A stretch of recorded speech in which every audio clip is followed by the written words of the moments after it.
Hello, podcast listeners. I hope you're enjoying your day as much as I am currently enjoying my day.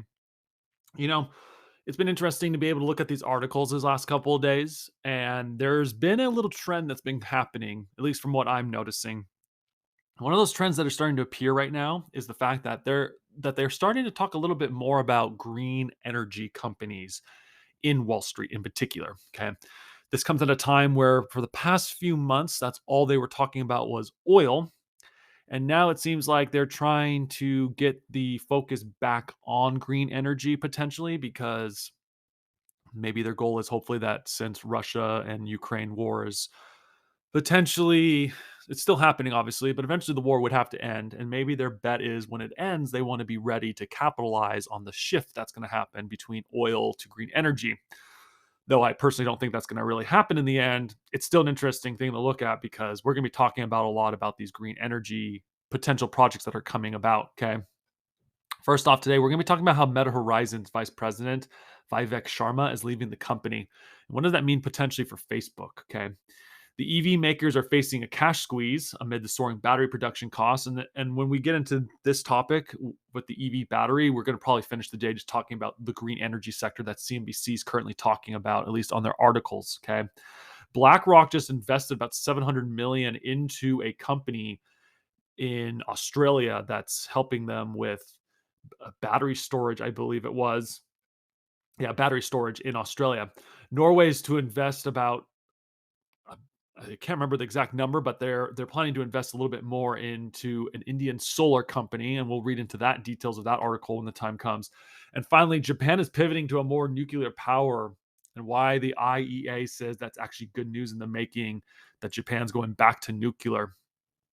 With that being said, like I always said at the beginning of each podcast, I'm not a professional advisor in any way, shape, or form, and I cannot legally give you any financial advice. You need to go talk to your own professional advisor before making any financial decisions on your investments. This whole point of this podcast is for information purposes and for entertainment for those who wish to listen to this podcast. I also ask too that before you make any financial decisions that you go talk to your professional advisor, as they would understand your financial situation a lot better than I would.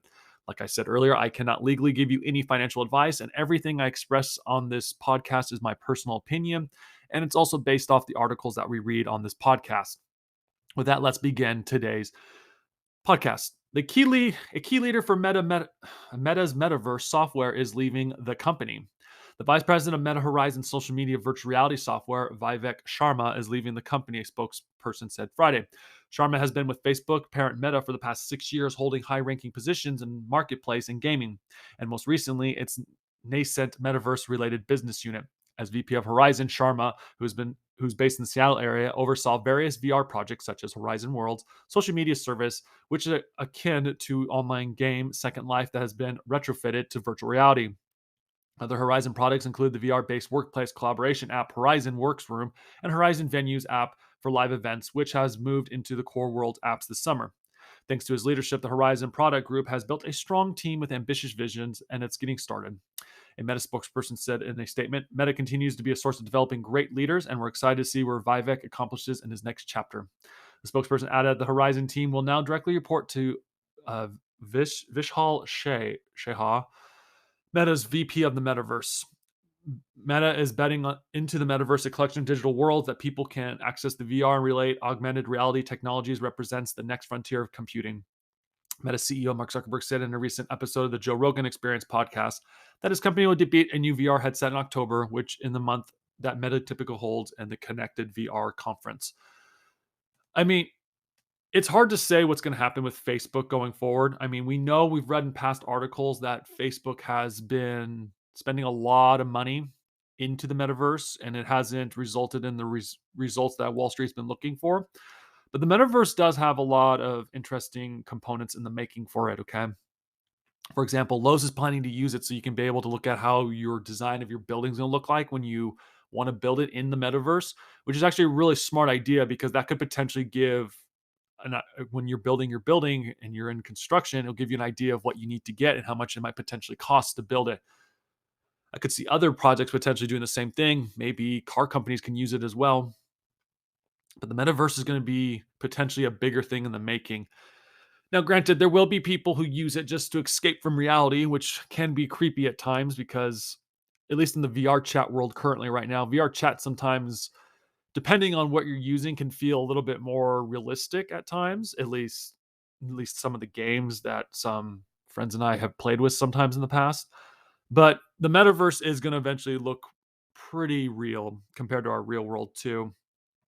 I mean, it takes time to develop the software. I mean, if you were to look at video games from the 90s, video games in the 90s were very pixelated. And obviously, over time, they've evolved to where they look more realistic now. But give it time too, and the metaverse will probably end up looking the same way as well. But it's going to be interesting to see what Facebook does going forward with this individual having to step down from the company. Maybe it has to do with what's happening with Facebook. Kind of doubt it though. Maybe he just wants to move on to other things, but it's going to be interesting to see where Facebook continues to go with this metaverse and what they plan to do with it. Now we're going to finish today's podcast by only talking about the green energy sector. Cash is king for EV makers as soaring battery prices drive up vehicle production costs. Okay, from CNBC. And the transition from gas-powered vehicles to electric, the fuel everywhere automakers is after these days is cold hard cash. Established automakers and startups alike are rolling out new battery-powered models in an effort to meet growing demand, ramping up production of a new model that already a fraught and expensive process. But rising material costs and tricky regulations for federal incentives are squeezing coffers even further. Price of the raw materials used in many electric vehicle batteries, lithium, nickel, and cobalt, have soared over the last 2 years as demand has skyrocketed, and it may be several years before the miners are able to meaningfully increase supply. Complicating the situation further, the new U.S. rules governing EV buyer incentives will require automakers to source more of those materials in North America over time if they want their vehicles to qualify. The results: new cost pressures for what have already an expensive process. Automakers routinely spend hundreds of millions of dollars designing and installing tooling to build new high-volume vehicles before a single new car is shipped. Nearly all global automakers now maintain hefty cash reserves of 20 billion or more. Those reserves exist to ensure that the companies can continue to work on their new models if, when a recession or pandemic takes a bite out of their sales and profits for a few quarters. All that money and time can be a risky bet if the new model doesn't resonate with customers or if the manufacturer problems delay its introduction or compromise quality. The automakers might not make enough to cover what is spent. The newer automakers, the financial risk to design a new electric vehicle can be existential. Take Tesla. When the automaker began preparations to launch its Model 3, CEO Elon Musk and his team planned a highly automated production line for the Model 3 with robots and specialized machines that reported cost well over $1 billion. But some of the automation didn't work as expected, and Tesla moved some final assembly task to a tent outside its factory. Tesla learned a lot from the expensive lessons in the process. Musk said later called the expensive launching the Model 3 production hell and said that nearly brought Tesla to the brink of bankruptcy.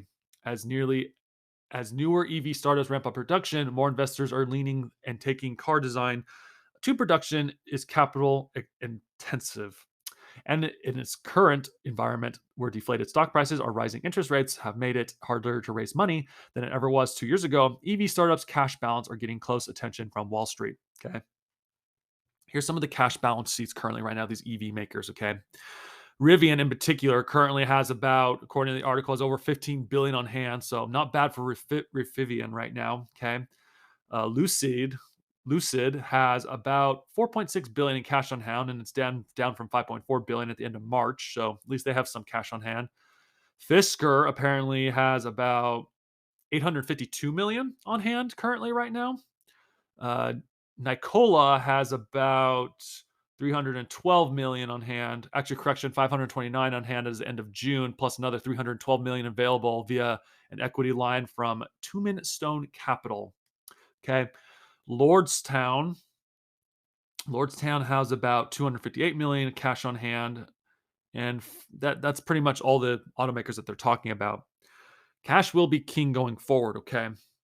But it's also interesting to point out that they're saying it's hard that there's such a demand for the lithium batteries, but we've talked about in past podcasts about how in South America there's actually places in South America that have more lithium mines in the potentially in the making than China does.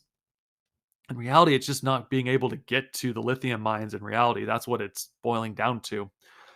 But it's also interesting too, because with this EV market in the making right now, BlackRock made some moves. Now, granted, this article is over 2 weeks old, but it's still important to cover. Okay, it says BlackRock makes 700 million investment in Australian battery storage. Okay, it says a fund under the management of BlackRock Real Assets is set to acquire Acacia Energy, an Australian firm that develops battery storage and renewable energy projects. In the announcement Tuesday, BlackRock said it mentioned to commit to excessive of 1 billion Australian dollars, and that's around 700 million, of capital to support the build out of more than 1 gigawatt of battery storage assets. Looking ahead, BlackRock said Acacia had plans to develop energy storage projects in the range of the Asia Pacific markets, including Japan and Taiwan, in the near term. Affected large scale storage systems are set to become increasingly important as renewable energy capacity expands. This is because while sources of energy such as the sun and wind are renewable, they are not consistent. The international energy agencies have said that a rapid scale of energy storage is critical to meet flexible needs in a decarbonized electricity system. According to the IEA, investment in battery storage grew by nearly 40% in 2020, reaching 5.5 billion. Figures from the Australian government show that fossil fuels accounted for 76% of total electricity generation in 2020, with coal shares coming in at 54%, gas at 20%, and oil at 2%. Renewable share came in at about 24%. In April, Australia's Department of Industry, Science, Energy and Resources said renewables responsible for an estimated 77,716 gigawatt hours of electricity generation in the calendar year for 2021. This works out about 29% of total electricity generation. In a speech last month, the country's Prime Minister, Anthony Albanese, said that the challenge of climate change is an opportunity going forward that we must seize to indeed become a renewable energy superpower. Yeah, curious to know how Australia is going to be able to pull that off, but it's interesting that BlackRock just dropped all this money into this, okay? Which means potentially batteries are going to be even higher demand, especially between the combination of batteries that are going to be able to store the energy and batteries that are used in electric vehicles. Demand is going to be up, okay? Now, remember this too. If you live in California, Governor Newsom just signed a law saying that potentially there won't be any more gas vehicles in California by 2035, or at least no new gas vehicles, which I'm curious to know if Newsom has realized that he just destroyed the Prius market because Prius are half electric, half gas. So hopefully he realizes that. But this is where things need to tie in a little bit. Okay. It says here later in the article that we're reading from BlackRock, it says in July, Norway's Equinor said it had acquired US based battery storage developer East Point Energy after signing an agreement to take 100% stake in the company. Equinor, a major producer of oil and gas, said Charlottesville headquarter East Point Energy had about 4.1 gigawatt pipeline of early to mid stage battery storage projects focused on the U.S. East Coast. The company said battery storage would play an important role in the energy transition as the world increased its share of intermittent renewable power. Battery storage is key to enabling further penetration of renewables, can contribute to stabilizing power markets, and improve the security of supply, it added. What's Norway doing? In all seriousness, like Norway has been making some moves recently between that company buying the energy battery company in the United States. And I believe we did talk about it briefly, but it's hard to remember. We record so much here on this podcast, and the news is constantly updating. But now there's this too. Norway just recently bought, well, not Norway in particular, but another company in Norway just made a move into the green energy sector in India. Okay. It says oil and gas powerhouse Norway to invest in India solar projects sees country as a priority market. Okay. Norway Climate Investment Fund, the country's biggest pension company, KLP, are set to invest a 420 megawatt solar power project begin developed in Rajasthan, India. I believe some of my podcast listeners are from there. I'm sorry if I offended by saying your area wrong. Please forgive me. It says the two parties will invest around 2.8 billion of India rupees, or roughly around 35 million, for a 49% stake in the Thayar Sura 1 project, which is being constructed by Italian firm Enel Green Power. According to an announcement from the Norwegian embassy in India, the Climate Investment Fund is slated to allocate 10 billion Norwegian krone, or approximately 1 billion, to project over the next 5 years. The embassy also described India, which is on track to become the planet's most populous country next year. That's good to know. They're going to be passing China. Good to know. as a priority market. That comes as Norway developed financial institution Norfund, which manages the Climate Investment Fund, and Enel Green Power have established an Indian-focused strategy investment partnership. This is the first investment we are making with Enel, and together we have great ambitions to contribute with similar investments in India in the years to come. Telfi, CEO of Norfund, said in a statement issued Monday. While investing in renewable energy projects, Norway's oil and gas reserves make it a major exporter of fossil fuels. In recent years, Norway has supplied between 20 to 25% of the EU and United Kingdom gas demand. Norwegian Petroleum says nearly all oil and gas production on the Norwegian shelf is exported, and combined, oil and gas exceeds half of the total value of Norwegian exports of goods, it adds. You know, maybe that's what Germany needs to do, is just turn to Norway and say, we need more gas and oil. But it's also funny, too, that they don't even mention that in other articles in the past. We've read so many articles about how Germany is going to be struggling with oil and gas this winter, and apparently Norway exports almost all of it. It says nearly, I'll read it again, nearly all oil and gas produce of the Norwegian shelf is exported, and combined oil and gas excludes half of the total value of Norwegian exports of goods, it's added. Okay. Now, going back to the article about India, India Minister of New and Renewable Energy says that over the past 7.5 years, the country's solar capacity has increased from around 2.6 gigawatts to over 46 gigawatts. India wants its renewable energy capacity, excluding large hydro, to hit 175 gigawatts this year, a challenging target. On June 30th, installed renewable energy capacity, excluding large hydro, stood at 114.07 gigawatts, according to a recent statement from the Indian Minister of State for New and Renewable Energy. Despite its renewable energy goals, India remains resilient on fossil fuels. At the end of June, fossil fuels shared that India's total installment generation capacity stood at 58.5%, according to the Ministry of Power. This is also the same India that's buying Russian oil for $30 a barrel currently right now. Wonder why they don't mention that. At the last year's COP26 Climate Change Summit, India and China, both among the world's biggest burners of coal, insisted on last-minute change of fossil fuel language in the Glasgow Climate Pact, from a phase out of coal to a phase down after initial projections opposing countries ultimately conceded. Funny how they don't mention that whenever we hear about this in the United States, about how we're such a that the United States is destroying the environment. And apparently they had the last minute change of fossil fuel language in the Glasgow Climate Pact. Maybe we need to look at that one day. It says during a speech delivered to the Energy and Resources Institution World Sustainable Development Summit in February 2022, Indian Prime Minister Modi said that he firmly believed that the environment's sustainability can only be achieved through climate justice. Okay. And then, of course, there's some European interest. This is Norwegian interest in India's renewable energy sector represents the latest example of major organizations and businesses making the play into the country. Yeah, there's a lot of moves heading into India currently right now. India could potentially be the next China in the making, especially if the article's correct that they're supposed to be the biggest population in the making soon. Sounds like they're about ready to surpass China, but the news hasn't fully confirmed that. But at the same time, maybe just companies are just getting ready to move to India. I mean, I know we have talked about this in the past, that Dairy Queen is looking to go into India. And I believe it was Starbucks as well. Or maybe Starbucks was always been told that years ago from past research of listening to articles and reading about it. But they're making moves into India, getting ready for that potential shift. Maybe India becomes the next superpower in the making as well. That's a weird thought to think about, because then you have India and China that are literally right next to each other. And China's probably not going to like that at all. But that's a thought for another day. Last article we're going to read about the green energy here. It says Japan is pivoting back to nuclear after Fukushima disaster, and the IEA says it could help with cool gas markets. Japanese plans to pivot back to using more nuclear power have been welcomed by the International Energy Agency, with one of the organization directors telling CNBC it represents a very good and encouraging news. On Wednesday, the Prime Minister of Japan said his country would restart more idle nuclear power plants and look into feasible of developing next-gen reactors.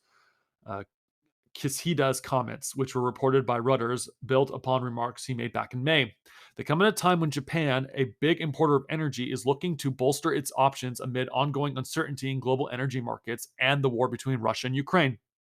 Speaking to CNBC Squawk on the Box Europe Thursday morning, Kaisuke Satomori, who is the director of the IEA's Office for Energy Markets and Security, was positive about Japan's strategy. Quote, that is very good and encouraging news, both in terms of energy supply security and climate change mitigation, he said, adding that Japan has been burning a lot of fossil fuels in order to fill the gap from the lack of nuclear power since the Fukushima accident. Fossil fuel markets, in particular natural gas markets, were very tight, Satomori explained, noting that this was especially the case in Europe. This restart of Japanese nuclear power could be in good terms of freeing up substantial amounts of LNG to the global market, he said. Satomori has previously held positions in Japan Ministry of Economy, Trade and Industry, and as executive assistant to the previous Japanese Prime Minister in 2011. Was asked about the time frame for the construction of new nuclear plants. The new builds, he replied, would take a long time. I understand that the announcement by Prime Minister Kishida yesterday was focusing more on this types of nuclear power plants, excluding SMRs, small modular reactors. They're still in basically a developing stage, so we need to accelerate those developments, he added. The more significant aspects were, he argued, the restart of existing plants and the existence of existing plants' lifetime. Okay, last thing we'll read before we end today's podcast. Okay, it says here, the big shift. And to fully realize the moves begin planned by Japan were a represent of the turnaround of the country's energy policy following 2011's Fukushima's disaster when a powerful earthquake and tsunami resulted in the meltdown of the plant's Fukushima nuclear power plant. Given its recent history, the IEA Satomori was asked about certain public sentiment in Japan towards nuclear, and he says, quote, that's the most difficult part, he said, adding that Japanese people still have some concerns about safety. Citing different energy market situations as well as Japan's very tight electric market, Satomori said public sentiment in the country was nevertheless changing a little. And then the article goes on to say that Japan is planning to be carbon neutral by 2050 under an ambitious outlook. Its strategic energy plan envisions renewables accounting for 36% to 38% of its power generation and mix in 2030. Okay.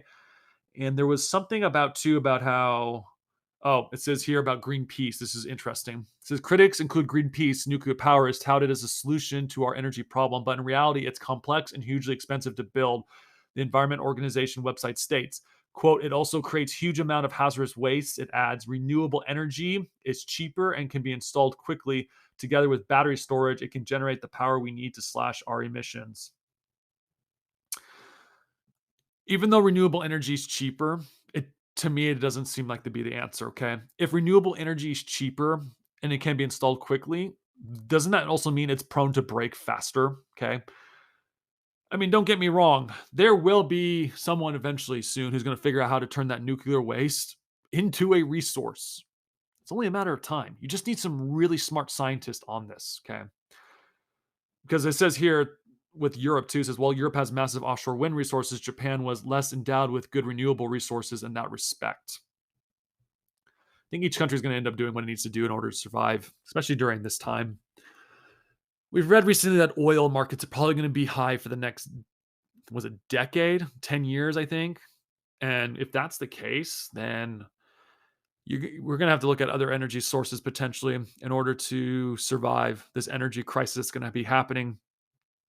And nuclear seems to be the best answer. Now, granted, you can have nuclear meltdowns, but if you put things in the right order, those nuclear meltdowns can be prevented. Okay. But that's a topic for a whole other day. I'm curious to know if we do go down this route, though, just how much batteries are going to cost. How much are cars going to cost, though? I mean, like I said at the beginning of this podcast, there's a lot of articles about the EV batteries, what companies are making moves in. And then Japan's announcing that they're going back to nuclear at a time where other countries are hesitant of using nuclear power. It's going to be interesting to see what happens at the end of the day with all these countries, with their energy policies in the making. And maybe CNBC will actually report it when the time comes. We'll be able to talk about it. But right now, the push right now, it seems like, is to push for more green energy right now for investors to potentially look at green energy. I don't know if it's a trap. I still firmly believe that there's some politicians out there that probably have a lot of money invested in green energy and are looking to cash in when the time comes. It's just a thought, not a conspiracy theorist, just a thought, okay? Because they do make a lot of push for these green energy policies. But it should be interesting to see what happens in the next few years with energy. And we're going to keep reporting as much as we can. But I would potentially look into some green energy companies if that is something you're into. Not financial advice, obviously, but you never know. Money can be made anywhere, but I'm just curious to know how much energy might go up in price if that were to happen. So, just thoughts. And I'm just here to report currently and just talk about it. So, with that being said, guys, thank you so much for listening to this podcast. I hope you've enjoyed it. If you had, please like and subscribe to this podcast, as every like and subscription that we get can help grow this podcast so we can be able to keep talking about events that are happening on Wall Street and what Wall Street's not always willing to talk about currently. I also ask that you please share with friends or family, as every time you share with friends or family, they might be able to enjoy this podcast as well. And we, like I said, we can be able to keep growing this podcast. I mean, I have goals of what I would like this podcast to look like one day, but it takes time to build this up. And with your help, we can help grow it a lot faster. With that being said, thank you so much for listening to this podcast today. Thank you and goodbye.